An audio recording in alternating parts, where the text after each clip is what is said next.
Sastry balm ₹5 pack release అయింది కదా. Sastry balm ₹5 అద్భుతం. చెవెల నియోజకవర్గం షాబాద్లో బీఆర్ఎస్ పార్టీ రైతు మహాధర్నాను నిర్వహిస్తూ ఉంది. తెలంగాణలో రైతు భరోసా కింద రేపు 26వ తారీఖు నుంచి స్కీమ్ ప్రారంభం కానుంది. ప్రభుత్వం దీనికి సంబంధించి విధి విధానాలు ఖరారు చేసింది. రైతు దీక్ష ఉద్దేశం ఏంటి తెలుసుకునే ప్రయత్నం చేద్దాం. బీఆర్ఎస్ పార్టీకి సంబంధించిన సీనియర్ నాయకులు పట్ల కార్తిక్ రెడ్డి మనతో పాటు ఉన్నారు. కార్తిక్ రెడ్డి గారు, ఏం చెప్పదలుచుకున్నారు ఈ ధర్నా ద్వారా? రేపు 26వ తారీఖున రైతు భరోసా అమలు చేస్తామంటుంది ప్రభుత్వం. మీరు ఇప్పుడే చెప్పారు మధుభాయ్, విధి విధానాలు ఖరారైనాయని. ఖరారు కాలేదు. ఎవరికి ఇస్తారు, ఎవరికి ఇయ్యరు, ఎందుకు ఇస్తారు, ఎందుకు ఇయ్యరు అనే ఒక కన్ఫ్యూషన్లో రాష్ట్ర ప్రభుత్వం ఉన్నది. ఆ యొక్క కన్ఫ్యూషన్ని, రైతాంగాన్ని రైతుల మీద నెట్టి వాళ్ళ యొక్క మనోధైర్యాన్ని దెబ్బతీయాలని చూస్తున్నది కాంగ్రెస్ పార్టీ ప్రభుత్వం. ఈ యొక్క రైతు దీక్షల వల్ల ముమ్మాటికి మేము రైతు తరఫున ఉంటాము.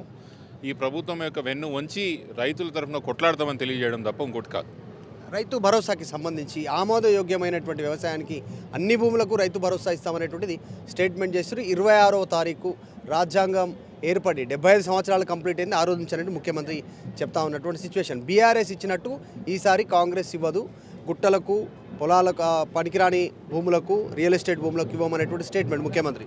బీఆర్ఎస్ పార్టీ కేసీఆర్ గారు ఇచ్చినట్టు వీళ్ళు ఏలేరని ప్రజలకు స్పష్టంగా అర్థమైపోయింది. మరి కేసీఆర్ గారు ఏ విధంగా అయితే రైతులని వాళ్ళ సొంత పిల్లల్లాగా చూసుకున్నారో ఆ ప్రేమే కానీ ఆ అభిమానం కానీ కాంగ్రెస్ పార్టీకి ముఖ్యమంత్రి గారికి లేదని స్పష్టంగా ప్రజలకు అర్థమైంది. మీరు బీఆర్ఎస్ పార్టీ ఇచ్చినట్టు ఇవ్వమని మేమేమి అడగలేదు, కానీ రాళ్ళ పొలాలకు గుట్టలకు వెంచర్లకు ఏదైతే ఇచ్చినామని మీరు చెప్తున్నారో నోటి మాటగా, దాని డాటా కూడా బయట పెడితే బాగుంటుందని మా ఉద్దేశం. ఏది లేకుండా బయటికి ప్రజలను కన్ఫ్యూజ్ చేసే ఒక ప్రయత్నం, ప్రతిపక్షాల మీద ఏదో ఒక నెపం నెట్టి ముఖ్యంగా కేసీఆర్ గారిని ఏదో అని దీని మీదకి వెళ్ళి తప్పించాలని ప్రయత్నం తప్ప ఇంకోటి నాకేం కనిపిస్తలేదు. ముమ్మాటికి ఇంట్లో కొర్రీలు పెడతారు, ఆ కొర్రీలు పెట్టొద్దని మా యుద్ధం. సంక్రాంతి నుంచి అమలు చేస్తామన్నారు. యాక్చువల్ అయితే సంక్రాంతి దాని తర్వాత మళ్ళీ కాస్త డేటు 26కు చేంజ్ అయింది. సో ఈ విషయంలో రైతు రుణమాఫీ విషయంలో మీరు ప్రజలకు వివరించే ప్రయత్నం చేశారు. ఇప్పుడు రైతు భరోసాకి సంబంధించినటువంటి విషయం ఏం డిమాండ్ చేయబోతా ఉన్నారు వేదిక ద్వారా? మీకు గుర్తు చేస్తున్నా, సంక్రాంతి కాదు, మేము అధికారంలో రాగానే 100 రోజులు అమలు చేస్తామని చెప్పారు. అది అయిపోయినాక 15 ఆగస్టు లోపల మేము అమలు చేస్తామని చెప్పారు. అది కాకుండా మధ్యలో కొత్త సంవత్సరం లోపల చేస్తామని మంత్రులు చెప్పారు. ఇప్పుడు కొత్తగా మళ్ళీ 15 ఆగస్టు అని పెట్టుకున్నారు, కాదు 26 జనవరి అని పెట్టుకున్నారు. ఇవన్నీ కూడా డేట్లు వేసుకుంటా పోవడం కూడా ప్రభుత్వానికి ఒక విధానం లేకపోవడం, స్పష్టమైన పాలసీ మీద అవగాహన లేకపోవడం, రైతులు ఎంత కష్టపడతారు తెలంగాణ రైతాంగం అంటే వాళ్ళు ఉన్న కష్టం ఏందో తెలియకపోవడమే స్పష్టంగా మనకు కనిపిస్తున్నది. ఇప్పుడు స్థానిక సంస్థల ఎన్నికలకు ప్రిపేర్ అవుతూ ఉంది రాష్ట్ర ప్రభుత్వం. దానికి సంబంధించి ఏ క్షణంలో అయినా నోటిఫికేషన్ వచ్చే అవకాశం ఉందనేటి ఈ రైతు భరోసా పోస్ట్ పోన్ చేయడానికి రీజన్ 26 జనవరి అని చెప్పడం అందులో భాగం అనుకోవచ్చా? ఏనా ముమ్మాటికి అదే కారణం. మళ్ళొకసారి రైతులను వంచాలా, గ్రామాల్లో రైతాంగాన్ని రైతులని నమ్మించి మళ్ళొకసారి ఓట్లు వేయించుకోవాలని తప్ప ఇంకోటి కాదు. అదే మేము కూడా చెప్పదలుచుకున్నాం మీరు ప్రజలకి. మళ్ళొకసారి మీ ఓట్ల కోసమే వచ్చిన నమ్మకండి, ఇప్పుడు కర్రగాల్చి వాత పెడితే కానీ ఈ 4 సంవత్సరాలు మీకు రావని చెప్పదలుచుకున్నాం ఈ మీటింగ్. రైతు రుణమాఫీకి సంబంధించి కార్తిక్ రెడ్డి గారు, మీరు అంటున్నారు గ్రామ స్థాయిలో కొన్ని జిల్లాల్లో కొన్ని నియోజకవర్గాల్లో 30 నుంచి 40% వరకే అమలైంది రైతు రుణమాఫీ అనేటువంటిది. సో రైతు భరోసాను కూడా అట్లా నిజంగా కట్ చేసే ఉద్దేశం ఉంటుందా రాష్ట్ర ప్రభుత్వానికి? ఎట్లా నేను చెప్తలేను మధుబాయ్, మీరు రండి నాతో. ఇక్కడ షాబాద్లో పక్కన ఉన్న ఊర్లో ఏ ఊర్లో కనబోదాం 30% కన్నా ఎక్కువ రుణమాఫీ జరిగిందని ఒకవేళ మీరు కనుక్కున్న తర్వాత జరిగిందంటే మీరు ఏ మాటకు ఆ మాటకు నేను ఒప్పుకుంటాను. వాస్తవానికి రైతు రుణమాఫీ చేసినట్టు రైతు బంధు చేయొద్దనే మా ఉద్యమం.